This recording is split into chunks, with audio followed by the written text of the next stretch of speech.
Ponzelok u Novosadskim medija centru otrimana tribina pod nazvu Medina menšinskih jazikoh Nješka u Srbiji, kadzi daljej.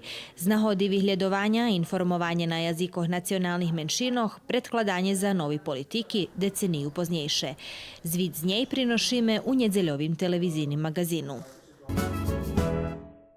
U njemu vizice i preco Melanija Džunja z Oznovohora Hova cali svoj životni vik pošvecela kvecu.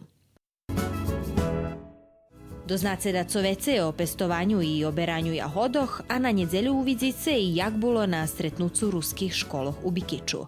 U predluženju televizijnog magazina emitujeme i familijni magazin Široki plan, u kotrim hosci u studiju budu naukovec Ivica Tamaš i Miron Magoč, kotri žije na Novim Zelandu. U Širokim planu budu i turistični reportaži zo stare i ljubovnji u Republiki Slovatskej. Televizijni magazin na njedzelju na 20 hodzin i Široki plan na 21 hodzinu.